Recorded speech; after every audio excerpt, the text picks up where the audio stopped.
So let us study about probability. So what is probability and what are the things which are related with this? इसमें और क्या क्या चीज़ें मिलेंगी आपको?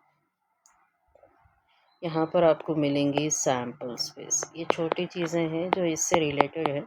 Sample space, event, mutually exclusive event. Event में भी दो चीज़ें रहते हैं, एक्सक्लूसिव इवेंट, एग्जॉस्टिव इवेंट्स। तो ये चीज़ें होती क्या है?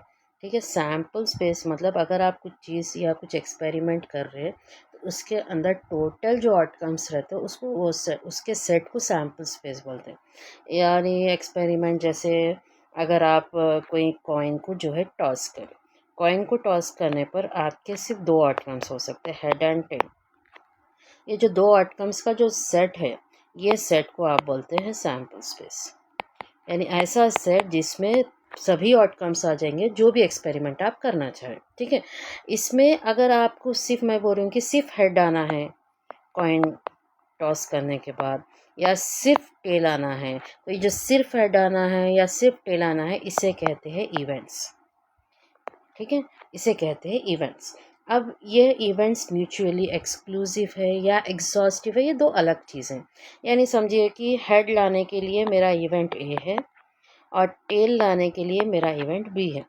अगर ए और बी का मैं इंटरसेक्शन करूँगी, इंटरसेक्शन यानी ये देखूँगी कि ए एंड बी में के सेट में कुछ चीज़ कॉमन है क्या। आप देख सकते कुछ भी कॉमन नहीं है।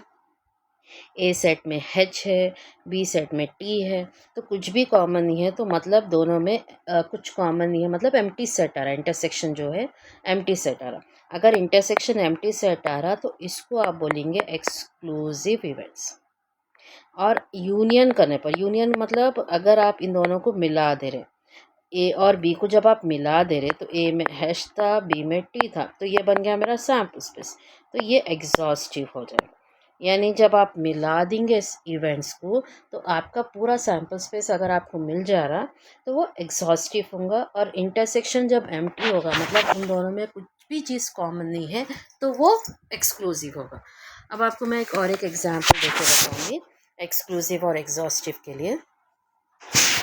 फॉर एग्ज़ाम्पल जब आप डाई रोल करें, डाई यानी जब आप लूडो वगैरह दे खेलते तो एक क्यूबिकल शेप में रहता। उसके ऊपर अगर आप आउटकम्स देखें तो एक तरफ 1 2, टोटल आपके पास 6 आउटकम्स है। टोटल ये जो 6 आउटकम्स है ये होगा sample space for rolling a die. Die को रोल करने के लिए आपके पास टोटल जो है 6 आउटकम्स है। अब टोटल 6 आउटकम्स में मैं क्या कर रही हूँ, आपको जो है इवेंट बना रही हूँ। एक इवेंट ऐसा है getting a multiple of 2, multiple of 2 यानी 2 4 6। और एक है एनी वैल्यू, या फिर आप बोल सकते हैं मल्टीपल ऑफ 2 था ना यहाँ पर। Let us take an odd number यानी 1 3 5। यानी यहाँ पर मल्टीपल ऑफ 2 भी बोल सकते हैं आप, इवन नंबर भी बोल सकते हैं, और इसको आप ऑड नंबर बोल सकते हैं। अगर ये दो सेट्स ले रही हूँ मैं या दो इवेंट ले रही हूँ, अगर आप ए और बी का जब इंटरसेक्शन करेंगे तो मुझे आ जाएगा एम्प्टी सेट। तो आप देख सकते हैं कि दोनों में कुछ भी कॉमन नहीं है, तो ये एक्सक्लूसिव इवेंट्स हो गए। अगर यूनियन करूँगी, यूनियन यानी अगर मैं इन दोनों को मिला दूँगी दोबारा से तो मेरा पूरा एस मिल जाएगा, क्योंकि अगर दोनों को मिलाऊंगी तो पूरा सैम्पल स्पेस मुझे मिल जाएगा। तो ये दोनों सेट्स एक्सक्लूसिव भी है और एग्जॉस्टिव भी है। चलिए मैं एक एग्जांपल दूंगी जो एक्सक्लूसिव और एग्जॉस्टिव नहीं भी हो सकता इसी में। फॉर एग्जांपल मुझे लेना है लेस देन 3 या लेस देन 4। अगर ए सेट लेना है for less than 4, less than 4 यानी आपके पास जो भी सैम्पल स्पेस है उसमें अगर लेस देन 4 वाले जो वैल्यू आ रहे वो मेरा इवेंट ए है। तो लेस देन 4 समझो कि आपका है 1 2 3। और बी जो सेट है इसमें मैं बोल रही हूँ मल्टीपल ऑफ 3, मल्टीपल ऑफ 3 यानी 3 एंड 6। ठीक है, क्योंकि आपके जो सेट में जो 3 के मल्टीपल में है वो है 3 एंड 6। अगर आप ए इंटरसेक्शन बी करेंगे तो ए इंटरसेक्शन बी यानी ए और बी में कुछ चीज़ कॉमन है क्या, तो आप देख सकते कॉमन है। वो क्या है, 3 है। तो मतलब मेरे को एम्प्टी सेट नहीं मिला। तो एम्प्टी सेट नहीं मिला इसका मतलब इन्हें एक्सक्लूसिव नहीं है। यानी ये जो दो इवेंट है आपके सैम्पल स्पेस के लिए वो एक्सक्लूसिव नहीं है। अगर आप यूनियन भी करेंगे तो अगर दोनों को मिला देंगे तो आप देख सकते हो 1 आएगा, 2 आएगा, 3 आएगा और 6 आएगा। तो यानी मेरा यहाँ पर सैम्पल स्पेस भी नहीं बन रहा।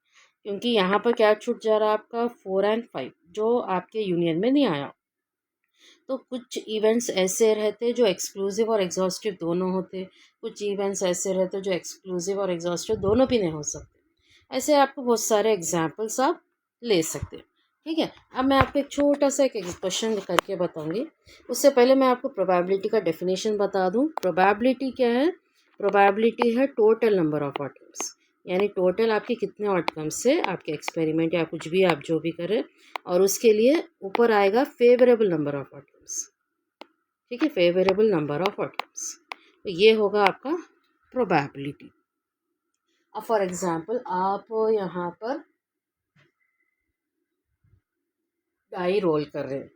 चलिए डाई रोल कर रहे हैं, तो डाई के ऊपर समझिए आपके पास टोटल 6 आउटकम्स रहते। तो यहाँ पर टोटल नंबर ऑफ आउटकम्स जो है एन ऑफ एस बोलते हैं। एन ऑफ एस का मतलब ये है कि सैम्पल स्पेस में कितने नंबर है। तो सैम्पल स्पेस में टोटल 6 नंबर्स है। अब मैं ए इवेंट ले रही हूँ, ए इवेंट ले रही हूँ for even numbers, that is 2 4 6। तो यहाँ पर इवेंट ए में कितने नंबर्स है? सिर्फ 3 नंबर है। अगर मेरे को प्रोबेबिलिटी इवेंट ए के लिए आना, यहाँ पर प्रोबेबिलिटी क्या होती है बताओ? हर इवेंट के लिए एक प्रोबेबिलिटी बनेगी। ए इवेंट है इवन नंबर लाने के लिए। तो टोटल नंबर ऑफ आउटकम्स आप देख सकते हैं 6 है, और फेवरेबल नंबर ऑफ आउटकम्स यानी आपको क्या फेवर है, यानी आपके सेट ए में आपको क्या चाहिए, वो कितने हैं। तो सेट ए में मुझे सिर्फ इवन नंबर चाहिए थे और वो सिर्फ 3 है, तो वो आप ऊपर लिख देंगे। तो ये हो जाएगा 1/2। और प्रोबेबिलिटी की और एक बात ये रहती कि प्रोबेबिलिटी हमेशा पॉजिटिव रहता, यानी वो 0 से बड़ा रहता और 1 से छोटा रहता। तो ये कुछ चीज़ें हैं प्रोबेबिलिटी से related. In the next class we will do some problems related with probability.